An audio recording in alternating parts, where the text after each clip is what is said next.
Well, hello there, YouTube. It's Ro here. Thank you for visiting You Grow Ro. If this is your first time, I hope you'll consider subscribing at the end of this video. If you've been here before, thank you so much for coming back. I appreciate you. Today's going to be a little bit of a hodgepodge. It is Sunday, January 21st, the day before my mom's birthday. I know she's watching this, so happy birthday, Mom. And I am getting some things done around the house. I started some seeds. I'll show you those. It's not much to see, obviously, because I just started them, but they're there. And I have a seed haul to show, and I also got some new plant babies. So stick around and see what all I got going on.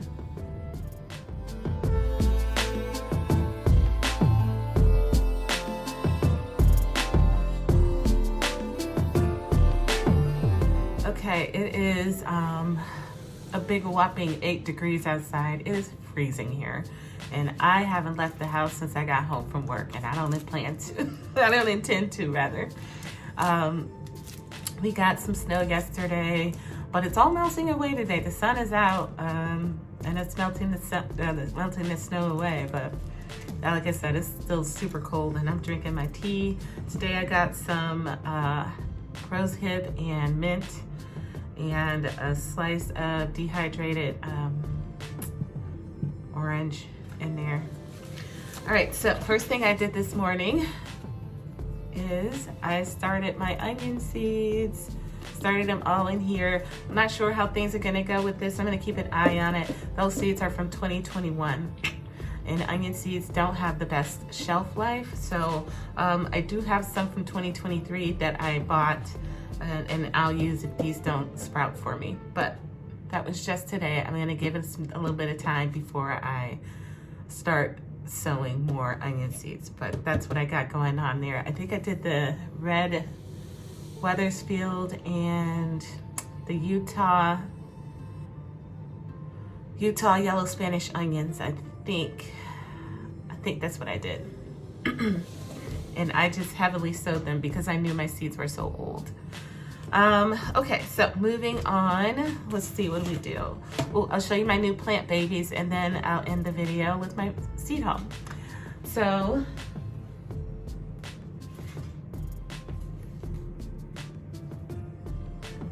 on my plant wish list, and I don't know if you guys have one or not, but I do. I have seed wish list. I have a plant wish list too, as in indoor house plant. And I belong to this group. If you're in Ohio, I love it. It's called the Northeast Ohio Plant Purge. And people are always selling their indoor plants. It's so crazy. These people have so many plants that they have to sell some to get new ones, which is fine. You know, I ain't judging, but I get a lot of great deals by being a part of this group. And so this weekend, or Friday, I got 2 plants off of my plant wish list. And it's the same plant, but I see them around occasionally, but not a whole lot. And I'm never willing to pay the money for them. Except this, I couldn't beat it. So this kid, he's moving, I don't know, to go do something in Costa Rica. He's some kind of doctor or something. I had to meet him at the hospital. At any rate, he was clearing out his grow tent in his basement, which was, I mean, it's gotta be a 10 by 10. This thing is huge. Anyways, I benefited from it. So I got 2 Birkins, and they were $6 a piece. That is a steal. Birkins don't usually go for that cheap, and especially none this mature. Look at all those air roots, good grief. But yeah, and this is why I love Birkins. Look at those leaves. Isn't she gorgeous? So I got 2 plants. There's this one. And then there's this other one here.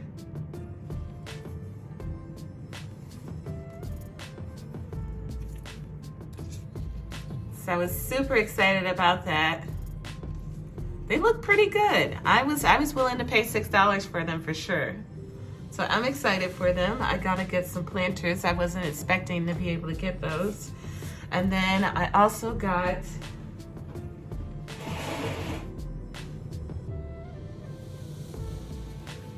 this red rubber plant, which is gorgeous. And he's got it in this tiny little pot. These, there are roots coming out of everywhere, so I need to buy a new planter for this as well. But yeah, I think, no, it's not called a red rubber plant. It's called a ruby rubber plant, ruby, yes. But it's gorgeous. It's a solid 2 feet tall. And that one was, no. Okay, so the Birkins were $5 a piece and this was $6. So I was pretty stoked. For 16 bucks, yeah, I did pretty good.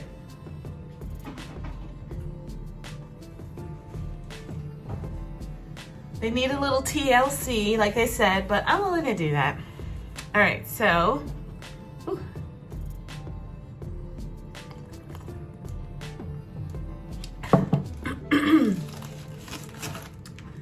oh, so this order, we're gonna do the order from the seed order next here. And this order, I've ordered from this company before and I did a video on it. I will link to it up here. And I love their seeds. I love them. I've planted 3 of them now and all 3 of them are growing at the moment. So we'll see. I'm pretty positive that these seeds will be just as great, but I wanted to show you guys how awesome their packaging is. The name of the company is Woodland Creations from Etsy, and they have all kinds of specialty micro dwarf tomatoes and other types of specialty veggies and stuff, but mostly I went to them for the micro dwarf tomatoes because I've decided that this coming grow season, I'm gonna do one whole green stalk with micro dwarf tomatoes, and I wanted to get as many varieties as I could get. And so in that last haul, I probably got, I would say 6 or 7, maybe 8, 6 to 8 varieties. And in this one, same thing, I think. Okay, so it comes in a bubble wrap, right? Very nice. Good little bubble wrap.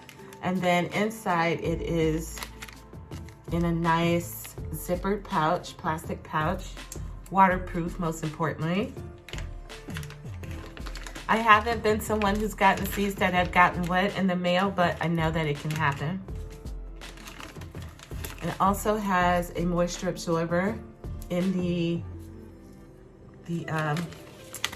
plastic pouch. So then the seeds come taped together in individual plastic little pouches. Same here. So they only tape them together as big as the package. That's why you don't see them all in one big thing, right? All right, and then within that plastic pouch, the seeds are in an individual plastic pouch inside the plastic pouch that was inside the plastic pouch that was inside of the bubble mailer.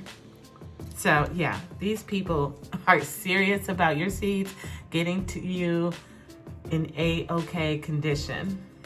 All right.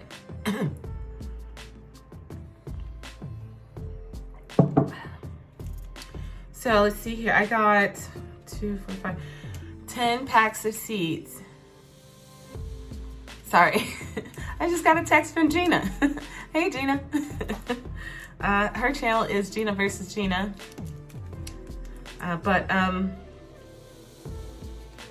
Oh, so I got 10 packs of seeds and 9 of them are dwarf tomatoes, and then I have 1 special pepper.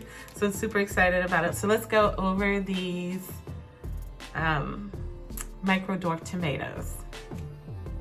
First up, I have the Purple Boy micro dwarf tomato. It's supposed to have a sweet tart flavor, take 55 to 60 days until maturity. It's a determinate variety, and it's under 12 inches tall and high in anthocyanins, which we know because of the purple shoulders on the tomato. But here's what's interesting. Whenever I was looking up this variety and seeing what other companies were saying about it besides this Woodland Creations, I found a seed seller in Canada who, and he's the only person I saw who said this, but he believes that the Purple Boy micro dwarf and the Tartufo, which I bought, the Tartufo micro dwarf tomato are the same thing. He's the only person I saw who said it, but I thought I'd bring it up. Anyways, I'm excited to grow this one. Under 12 inches tall. This should go great in my green stock. Last year I did all peppers in 1 green stock with some flowers sprinkled in here and there. And that went okay. Didn't go as good as it could have went, but I think micro dwarfs would do a lot better. So under 12 inches sounds perfect to me. So let's look at the next one. And that one is the Tartufo. Now you can see how one would say that they might be the same tomato. They do look awful similar, right? Like they both have got that bright cherry red bottom with the dark, purple, almost black shoulders. Okay, so what they say about the Tartufo is that it's got a good tomato flavor. It too takes 55 to 60 days, coincidentally. It's determinate, under 12 inches tall and high in anthocyanins. Maybe he's on to something. I don't know. But in either case, I got both of them, whether they're the same plant named different things or whether they're 2 different plants. Who's to say? Who's to say? But I did appreciate the little drama he added to it. Moving on. Tiny Tiger. Now this one is so adorable. It is golden, yellow, and red striped. Isn't that awesome? It is so pretty. It's a large cherry size. It's sweet, supposed to be sweet with a little bit of acid, determinate 55 to 70 days. Now all of these are supposed to be super prolific too, by the way. I just didn't add that to the descriptions because it would have been said that in every last one. But I thought that was a beautiful, beautiful tomato. Look at that. Wow. I don't have anything like that in my beefsteak tomatoes or dwarf tomatoes at all, I don't think. Closest thing I have to that is the big rainbow, but it's a lot more mottled coloring rather than the stripes. Moving on, I got the Orange Dream. When I saw that name, I thought of the creamsicle. Remember those when we were kids? Anyways, so this one says it stays around 8 inches tall. That is crazy small. It's fruity and fragrant. It is an heirloom, so I can save the seeds from this one. It's determinate, also 55 to 60 days. And the reason I got this one is because I also have the orange hat. I've been growing the orange hat for several years now, and I love it. It's delicious. And I thought, well, maybe I'll try another orange micro dwarf tomato. I try not to do too many different colored tomatoes in my regular tomato garden because I like to use my tomatoes for sauce and it needs to be red. But then when you start adding like white and green and orange, whatever, the tomato sauce turns a funky color, and I just couldn't do it. I couldn't do it that one year. I had a brown sauce and people were like, just add some red food coloring. I'm like, no, I'm just gonna stop growing all these crazy colored tomatoes. So, but that's not true for the micro dwarfs. Most of those I eat or I freeze anyway. So I was happy to get these in any color I could find them. So that's the Orange Dream. Then there was the bunny hop. I love the name. Now, this tomato was bred by a lady named Ellie who has a seed shop called Bunny Hop Seeds. This one's a little bit bigger. It reaches around 16 inches tall, which I don't know if that technically classifies as a micro dwarf. In my mind, it doesn't, but whatever. I'm not the tomato expert. I'm assuming they are. So if they want to call it a micro dwarf, I guess that's what we call it. But interestingly, the foliage is fuzzy. It's fuzzy and it's woolly with like a bluish green hue. So it's not like that forest green or Christmas green that we normally see on tomato leaves. This is like a bluish green. It's really cool looking. Next up is the yellow canary, and this one stays anywhere from 8 to 12 inches. Nobody was telling the same thing on how tall this plant would get. So I'm guessing it just depends on your growing conditions. And it seems it would be that way for all plants, but for the most part, this one was all over the place whenever I was looking up the description of this tomato. So I put on there 8 to 12 inches tall. It's supposed to be firm, balanced, and juicy. It's determinate, and 60 days to maturity. Looks a lot like the orange hat, doesn't it? Doesn't look all that yellow to me, but. And here I have the fat frog. I'm so mad at myself because I had already purchased that and I didn't know it. I hadn't put my seeds away. And so now I have 2 packs of these seeds. I was happy to get these because these were the only green micro dwarfs I could find. So, you know, technically they don't look all that green, maybe more on the chartreuse side than anything, but it's the greenest one I could find. I'm gonna keep looking to see if I can find a green, true green micro dwarf, something like a Aunt's German green or something like that, whatever that is. Anyways, it says this is another one that was bred by Ellie over at Bunny Hop Seeds, and it gets around 12 inches tall. It's sweet, juicy, and tangy, which I think is like the par for green tomatoes in general. Thin skin, which I love, so it has a pleasant chew, and it's determinate 50 to 60 days. A little bit earlier than the rest of them we talked about so far. Moving on, I got the Joculus. Hope I'm saying that right. And this one too looks like the orange hat to me, but it says it's intensely sweet and tangy like a grape. Ooh, doesn't that sound so delicious?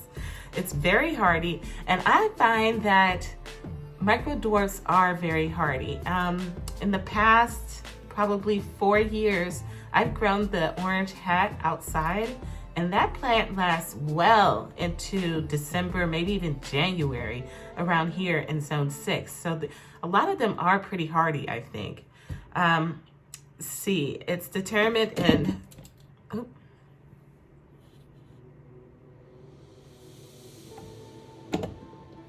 okay, 4 to 8 inches tall only, and it sprawls, you know, like it spreads out rather than grows upright, and it's a low plant. So that's interesting. That's different from what we're going to see from the other plants.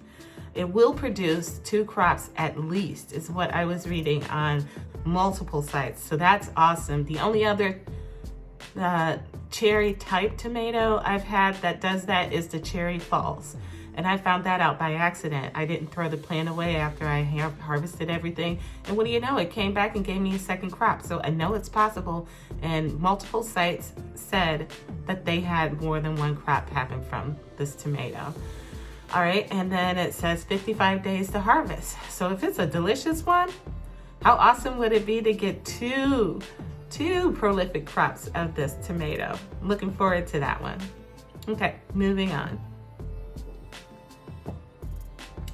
Next up is like the cutest micro dwarf tomato I've ever seen.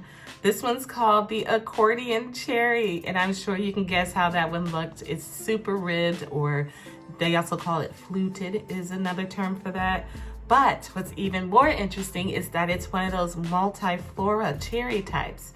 So think Berry's Crazy Cherry, only this beautiful accordion cherry. Just thrilled to try this one.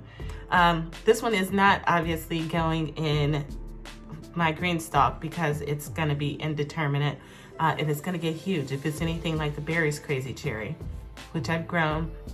Came back on me 2 years in a row and then it didn't come back anymore. I would grow it again for the novelty of it, but the tomatoes didn't blow my mind. They weren't bad by any means. They just weren't, I don't know. I would rather grow like the black cherry, but moving on. So this is a multiflora cherry type.